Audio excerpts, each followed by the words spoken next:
Ya, pemirsa, untuk membahas terkait dengan perang darat yang semakin dekat dan semakin meluasnya eskalasi perang, sudah bergabung bersama kami peneliti keamanan internasional Indo-Pacific Strategic Intelligence Aisyah Rasidila Kusuma Somantri. Selamat sore Mbak Aisyah.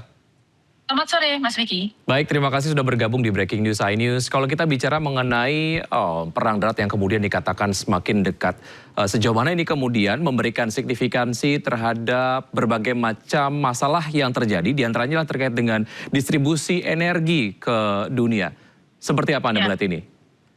Ya, pertama kita lihat bahwa sebenarnya terminologi perang darat ini kita harus artikan juga ya, perang darat dalam versi apa. Karena sekarang sebenarnya ada 3 skenario yang perlu kita pahami mengenai operasi Amerika Serikat di Iran itu sendiri. Yang pertama mungkin ini adalah operasi dalam Specialist Force ya. Jadi kita lihat memang sudah ada 82nd Air Troopers yang kemudian nanti akan dikirimkan ke sana. Dan ini sebenarnya sampai sekarang masih classified di mana kemudian penempatan dari tentara-tentara tersebut.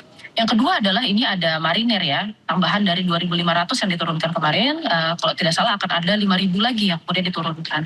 Lalu yang ketiga ini sailor dan kemudian pasukan-pasukan pendukung lainnya juga nanti akan dilakukan ya, akan turun ke sana. Nah, tetapi pertanyaannya di sini sampai sejauh apa kemudian ini akan diturunkan gitu? Karena pilihan pertama tadi, Specialist Force, lalu pilihan kedua adalah seizing aset dari Iran dalam jangka waktu sementara yang cukup lama, dan pilihan ketiga itu adalah ground invasion secara total. Saya kira sekarang perang darat yang mungkin akan dilakukan di Iran itu akan sangat terbatas pada operasi pertama dan operasi kedua tadi ya, antara kemudian operasi khusus atau misalnya penyitaan dan pengamanan fasilitas khusus di Iran secara sementara. Nah, saya kira sebenarnya Pulau Karg ini merupakan salah satu lifeline utama dari Iran, yaitu 90% dari cadangan crude oil Iran itu disimpan di pulau ini.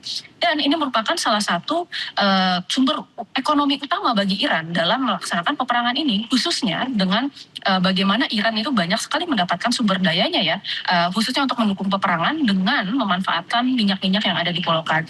Nah, tetapi memang karena jarak Pulau Karg yang sangat dekat dengan Selat Hormuz, saya rasa jika Amerika Serikat ini bisa menguasai Pulau Karg, maka kemudian akan lebih besar juga kemungkinan Amerika Serikat untuk bisa menguasai dan membuka Selat Hormuz secara keseluruhan. Meskipun kita melihat tadi ada pernyataan Donald Trump yang mengatakan bahwa Iran ini sudah tidak memiliki kapasitas angkatan udara dan kapasitas laut, tetapi sebenarnya kita tidak boleh lupa bahwa misil-misil dan rudal-rudal yang dimiliki Iran itu merupakan salah satu bagian dari angkatan udara dan angkatan laut dari Iran. Dan sekarang pertanyaannya, ketika nanti pasukan Amerika Serikat bisa mengambil alih Pulau Karg, yang mana kita tahu Specialized Force di Amerika Serikat itu memang sangat efektif dan mereka memiliki kemampuan yang sudah battle proven. Tetapi pertanyaannya, ketika pulaunya sudah terbang, apa rencana selanjutnya yang akan dilakukan oleh Amerika Serikat, gitu ya? Karena yang pertama kita tahu bahwa Pulau Karg ini masih berada di dalam jarak tempuh dari rudal-rudal dan misil jarak dekatnya Iran. Lalu yang kedua, Iran masih memiliki drones yang kemudian banyak stoknya dan bisa menjangkau pulau tersebut. Gitu. Nah, makanya untuk merebut ini satu hal, tetapi kemudian untuk bisa menguasai dan mempertahankan pulau ini adalah hal yang berbeda lagi. Gitu. Jadi saya rasa sebenarnya ini bisa dilakukan. Belum lagi kalau kita berbicara bahwa ada isu terkait bagaimana Iran ini mengklaim menanamkan 6.000 sampai 8.000 ranjau laut ya dengan acoustic capability. Tetapi meskipun taruhlah ada yang membantah ya, contohnya misalnya dari Reuters yang mengatakan bahwa enggak sampai 5.000 sampai 8.000, mungkin hanya belasan. Tetapi sebenarnya ada ranjau psikologis yang akan bermain di sana. Dan itu sama buruknya sebenarnya. Ya, baik, ketika Pulau Karg memiliki nilai yang sangat-sangat tinggi untuk Iran sendiri, artinya dari Iran sendiri akan melindungi ataupun menurunkan kekuatan maksimal untuk kemudian tetap mempertahankan posisinya di Pulau Karg. Tapi kalau kita lihat sendiri dari apa yang dimiliki oleh Amerika Serikat, kemudian juga oleh Iran sendiri secara jumlah pasukan dan lain sebagainya, bagaimana Anda melihat posibilitas ataupun kemungkinan dari Iran sendiri untuk secara kuat mempertahankan Karg? Ya, kita kira di sini sebenarnya secara kekuatan militer ya, khususnya kalau bicara tentang military expenditure dan anggota dari kemiliteran, saya kira memang Amerika Serikat ini memang memiliki kekuatan yang jauh lebih besar dibandingkan dengan Iran. Tidak usah Amerika Serikat, mungkin kita bicara Israel ya, sebenarnya secara kapasitas, teknologi, dan pasukan ini jauh lebih unggul.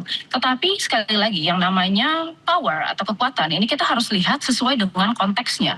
Bagaimana power tersebut bisa diterapkan di dalam satu keadaan khusus gitu ya. Di dalam kasus ini untuk bisa mengambil Pulau Kark, saya rasa sebenarnya ini memungkinkan karena tadi ya ini tidak lagi menggunakan misalnya kapal yang beroperasi di laut sempit, karena jelas kalau American Navy ini rata-rata diproyeksikan untuk bisa melakukan operasi di laut lepas, sehingga agak sulit untuk masuk ke dalam Selat Hormuz dan ke Pulau Kark. Apalagi tadi ya dengan banyaknya ranjau-ranjau laut di sana. Nah, kalau misalnya untuk mengambil itu sebenarnya memungkinkan, mempertahankannya yang susah karena tadi sekali lagi banyak sekali rudal-rudal dan kemudian drones-drones yang ada di sana. Iran sendiri memiliki bar kemenangan yang sebenarnya cukup rendah gitu ya. Bar kemenangannya apa? Yaitu mempertahankan rezim yang kemudian saat ini tengah berkuasa di Iran. Jadi dia sebenarnya tidak akan mundur di dalam peperangan meskipun kerugian perangnya itu sangat besar.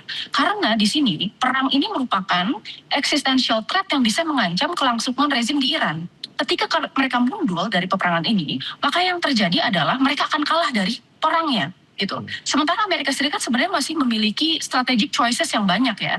Apakah untuk kemudian menekan Iran ke meja perundingan, apakah untuk melanjutkan peperangannya, apakah untuk kemudian ya tadi hanya misalnya melakukan serangan untuk menurunkan kapasitas Iran. Baik. Saya rasa yang sebenarnya saat ini dilakukan itu adalah yang pertama, berusaha untuk menarik kembali Iran ke meja perundingan dengan cara melakukan coercive diplomasi. Baik, Anda tadi menyampaikan ada ranjau psikologis. Ini menarik.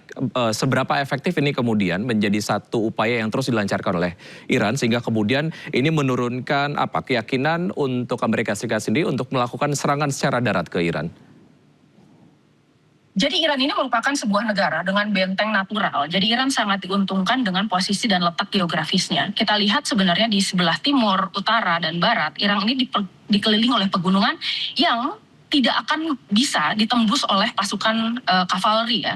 Ini agak sulit untuk kemudian bisa menavigasi nanti masuknya Iran dari darat. Satu-satunya celah kelemahan Iran itu adalah di wilayah pantai di bagian selatan. Tapi saya yakin bagian selatan ini pasti difortified juga oleh Iran. Tadi salah satunya adalah dengan menggunakan ranjau.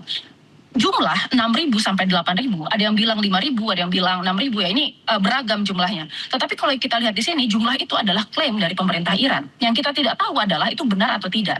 Nah, ranjau psikologis itu akan berfungsi ketika kemudian nanti ada kapal yang masuk. Semuanya itu akan berpikir apakah kemudian mereka akan terkena ranjau atau tidak. Jadi sebenarnya the idea of defense itu akan menjadi deterrence atau kemudian efek gentar bagi kapal-kapal tersebut untuk bisa melalui wilayah tersebut, terlepas dari benar atau tidaknya klaim tersebut gitu ya. Jadi di sini ada pilihan antara kemudian tetap menerobos dengan asumsi bahwa klaim Iran salah atau bahkan maksudnya tidak menerobos ya, berjaga-jaga. Saya rasa sebenarnya sekarang dilakukan Amerika Serikat itu adalah berjaga-jaga karena Amerika Serikat sekarang tidak memiliki lagi kapal penyapu ranjau setelah Perang Dunia Kedua, dan sekarang kita bisa lihat bahwa ketika di awal-awal Amerika Serikat bahkan meminta bantuan dari negara-negara yang like-minded. Apalagi dia meminta bantuan China ya untuk bisa kembali membuka Selat Hormuz. Saya kira sekarang Amerika Serikat ini berada di dalam posisi yang cukup terdesak.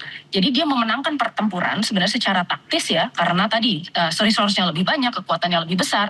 Tetapi kemudian secara secara perang ya, dia sebenarnya sedang agak terdesak. Karena kita bicara tentang perang Iran, maka kita tidak hanya bicara tentang isu kemenangan atau pencapaian dalam melakukan kehancuran destruksi lawan. Betul bahwa pasukan laut Iran ini rendered incapable ya, sampai 120 kapal yang sudah ditembak. Lalu kemudian dari segi pasukan udara juga dia hampir tidak memiliki kemampuan untuk terbang lagi. Tetapi secara defense-nya ini masih terus berjalan gitu. Dan kita lihat bahwa Amerika Serikat ini terdesak tidak hanya dari segi militer, tetapi juga dari segi ekonomi dan kemudian tekanan politik dalam negeri yang saat ini sebenarnya masih terus berlanjut, khususnya kenaikan harga-harga dan kemudian tekanan dari upcoming midterm election. Baik, tekanan politik dalam negeri yang memang terus belakangan menggelora di dalam negeri Amerika Serikat sendiri. Sejauh mana ini kemudian menurut Anda dapat mempengaruhi keyakinan Amerika Serikat sendiri secara psikologis begitu ya, untuk terus melancarkan ataupun melanjutkan rencana untuk melakukan serangan darat di Iran?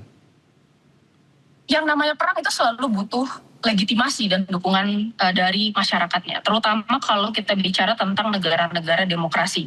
Karena negara demokrasi ini pemimpinnya tidak berdiri sendiri, tetapi harus didukung dengan konstituen politiknya, termasuk pemilihnya secara politik ya di dalam negeri.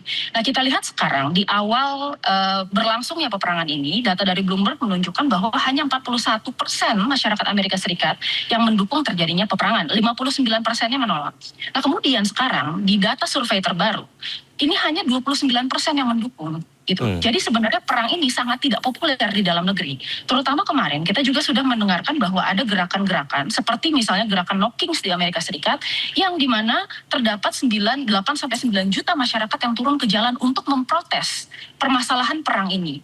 Nah, saya rasa di sini semua juga melihat ya bahwa di Amerika Serikat ini kan ada dua kubu yang rata-rata kemudian menolak. Ini memang kemudian berasal dari Demokrat gitu dibandingkan dengan Republikan, khususnya Republikan yang tergabung di dalam MAGA yang merupakan pendukung setia dari Donald Trump. Tetapi pertanyaannya, sejauh apa dukungan ini bisa berlanjut ketika keadaan ekonomi itu semakin menyulitkan bagi masyarakat Amerika Serikat. Khususnya kalau kita melihat sekarang kondisi minyak sekarang di Amerika Serikat harganya sudah naik sekitar 80 sen per liternya. Dan itu kan kondisi yang sebenarnya menyusahkan karena tidak hanya kemudian mempengaruhi mobilitas, itu mempengaruhi juga industri, mempengaruhi juga kemudian sektor kesehatan dan masih banyak sektor-sektor lainnya. Khususnya kemudian kita bicara juga tentang rantai pasok. Ya, rantai pasok itu juga berpengaruh terhadap hajat hidup orang banyak gitu. Sehingga kemudian dukungan MAGA apabila ini sudah terasa di dalam lingkup kehidupan sehari-hari, kita tidak tahu sejauh apa itu akan bisa bertahan. Terutama karena perang ini bukan merupakan existential crisis untuk Amerika Serikat. Yeah. Nah, sekarang kita lihat bahwa nanti akan ada midterm election di bulan November. Dan Trump ini itu dikejar-kejar waktu sebenarnya untuk bisa membuktikan legitimasi dari peperangan ini. Oleh karena itu sebenarnya di dalam protracted war atau perang yang berkepanjangan, yang menang itu adalah sebenarnya pihak yang terburu-buru. Yang akan kalah itu adalah sebenarnya pihak yang terburu-buru. Baik. Ya, yang menarik juga adalah terkait dengan beberapa statement dari tentara dari Amerika Serikat sendiri yang kemudian mereka melihat bahwa ini adalah bukan perang dari Amerika Serikat tapi kemudian perang dari Israel dan mereka keberatan untuk akhirnya dapat diikutsertakan untuk melakukan serangan darat ke Iran.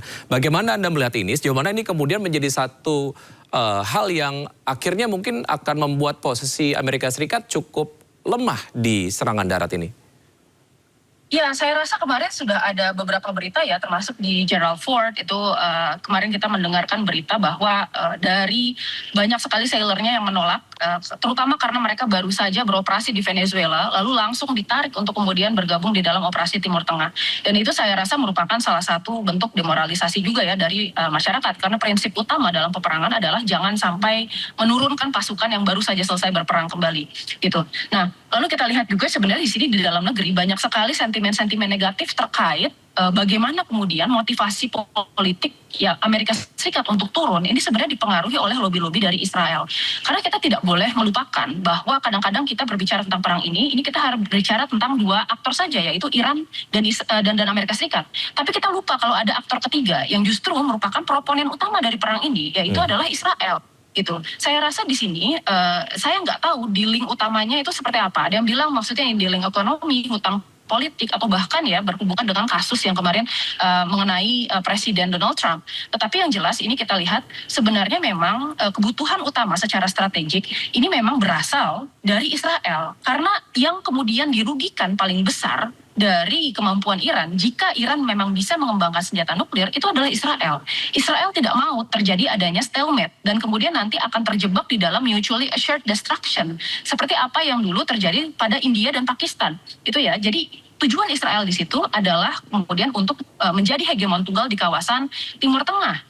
Dan dia berusaha untuk kemudian menghancurkan kemampuan Iran. Khususnya karena dia juga memiliki narasi-narasi terkait tujuan utamanya yaitu mendirikan Greater Israel di sana. Gitu. Saya rasa sebenarnya ini kita harus menelisik lebih jauh ya. Apa motivasi Amerika sebenarnya. Karena kita lihat dari minggu pertama saja sebenarnya dia sudah berganti-ganti. Dan definisi kemenangan Trump yang tadi dinyatakan di dalam pidatonya juga itu harus dipertanyakan. Apakah masalah program nuklir dari Iran? Apakah masalah pergantian rezim? Atau apa? Gitu. Jadi ada unclear position dari Amerika sendiri gitu kan. Baik, yang menarik adalah terkait dengan statement dari Iran sendiri yang mereka tidak sabar untuk menyambut quote-unquote tentara Amerika Serikat yang ingin menyerang Iran melalui jalur darat. Sejauh mana ini kemudian most likely akan terdeliver lah pada saat memang perang darat ini betul-betul terjadi. Artinya tentu saja mempertimbangkan berbagai macam hal lah ya. Di antaranya adalah amunisi, kemudian juga keberadaan dari ataupun jumlah dari pasukan yang dimiliki Iran sendiri atau seperti apa? Saya kira Iran melakukan hal tersebut karena memang mereka akan diuntungkan dengan perang darat. Yang pertama, Iran ini secara geografis jauh lebih luas dibandingkan dengan Irak, sekitar 3 kali lipat lebih luas dibandingkan dengan Irak. Dan Iran ini kan berbeda dengan negara-negara Timur Tengah lainnya, seperti misalnya kita bicara ya dari Libya misalnya atau dari Irak sendiri gitu. Kita melihat bahwa Iran ini sebenarnya dikelilingi pegunungan tadi ya, lalu kemudian beberapa wilayahnya itu dipenuhi dengan gurun pasir, yang mana membutuhkan specialized force untuk bisa beroperasi di wilayah-wilayah tersebut. Nah, ketika kita bicara tentang doktrin perang Iran, strategi Iran ini salah satunya diturunkan kepada strategi perang mosaik gitu, di mana Iran ini membagi wilayahnya ke dalam 31 wilayah berbeda, yang mana setiap wilayahnya memiliki chain of command masing-masing. Jadi masing-masing komando dari wilayah tersebut itu bisa beroperasi secara terpisah tanpa harus menunggu instruksi dari pemerintah pusat. Meskipun ya pasti ada koordinasi vertikal dengan pemerintah pusat juga, tetapi mereka bisa mengambil tindakan secara independen. Jadi ketika sudah ada mosaic warfare tersebut, yang dilakukan adalah tetap mengundur perangnya selama mungkin. Karena Iran ini bisa jadi menggunakan strategi perang gerilya nantinya. Nah, salah satu hal yang kemudian paling menguntungkan adalah population support. Nah, ketika Iran ini memiliki population support, yang kemudian akan didapatkan Iran adalah data-data intelijen, khususnya dari human intelligence yang disupport oleh masyarakatnya, lalu kemudian alus logistik, lalu kemudian juga cover. Nah, ini menjadi paling penting karena di dalam perang gerilya, cover itu merupakan salah satu hal yang bisa melindungi tentara Iran gitu. Bagaimana caranya agar mereka bisa membaur dengan masyarakat sehingga agak sulit untuk membedakan ya, yang mana yang yang mana yang milisia dan kemudian yang mana yang rakyat sipil. Saya rasa itu kan terjadi di perang-perang gerilya sebelumnya seperti di Vietnam, bahkan di Indonesia sendiri ya. Jadi Irannya sebenarnya cukup percaya diri untuk bisa melakukan perang darat, khususnya ketika ini ditarik sebagai asymmetric warfare yang sifatnya adalah perang atrisi. Baik, dari apa yang kemudian sudah kita sampaikan terkait dengan apa yang dimiliki oleh Iran dan juga apa yang dimiliki oleh Amerika Serikat sendiri, possibility ataupun kemungkinan jika perang darat ini betul-betul pecah, kemungkinan menang antara Iran dan juga Amerika Serikat kalau kita kerucutkan menjadi skor antara 1 sampai dengan 10, berapa untuk Iran dan berapa untuk Amerika Serikat sendiri, Mbak Aisyah? Saya rasa ini sulit untuk kemudian dikuantifikasi ya, karena kita lihat bahwa keduanya masih memiliki peluang. Tetapi memang dari dari possibility untuk kemudian bisa memenangkan peperangan ini, kita harus membedakan ada menang dalam pertempuran dan menang di dalam perang. Nah, karena balik lagi di dalam perang itu sebenarnya tujuannya bukan destruksi dari lawan, tetapi pencapaian target politik, apa kepentingan politik yang ingin dicapai di sana. Nah, sampai sekarang kan kita tahu bahwa kepentingan politik Amerika Serikat ini memang tidak jelas di dalam peperangan ini. Yang jelas justru malah Israel. Ya. Lalu kemudian dari Iran sendiri tujuannya juga jelas, bertahan gitu ya. Nah, kita lihat di sini sebenarnya kalau minta dikuantifikasi, saya rasa sebenarnya ini sulit, Mas. Tetapi untuk melihat apakah siapa yang lebih unggul di dalam perang jangka panjang, khususnya di dalam landscape perang yang sudah ditetapkan Iran. Karena Iran sendiri kan ini berusaha untuk menarik landscape perangnya dari yang tadinya perang simetris menjadi perang yang sifatnya asimetris dan kemudian ditarik menjadi attrition war yang nanti akan berlangsung dalam jangka waktu panjang. Saya kira di sini Amerika Serikat memiliki kerugian karena sebentar lagi midterm election ini mereka akan memilih ulang sebagian besar anggota dari Senat dan dari Kongresnya. Dan kita tahu bahwa di sini Republikan ini sedang terdesak karena perang ini sangat unpopular. Nah, mungkin Amerika Serikat ini bisa kita katakan unggul secara militer ya, dan secara kapasitas, secara kemudian persenjataan, teknologi. Nah, tetapi dia sebenarnya rugi besar di bidang politik dan kemudian di bidang ekonomi. Karena dia sangat terdampak dengan penutupan Selat Hormuz ini. Nah, terlebih lagi ketika kemudian Demokrat berhasil memenangkan memenangkan election, saya rasa sebenarnya yang terjadi nanti adalah akan kehilangan political will nih dari dalam Amerika Serikat sendiri untuk melanjutkan peperangan. Maka saya sebenarnya mungkin nggak akan bisa mengkuantifikasi, tapi saya akan bilang bahwa Amerika unggul secara militer, tetapi Iran ini unggul secara ekonomi maupun politik. Dinamika yang ada di sana akan kita terus ikuti. Mbak Aisyah, terima kasih sudah bergabung bersama kami. Sehat selalu untuk Anda, sampai jumpa. Dengan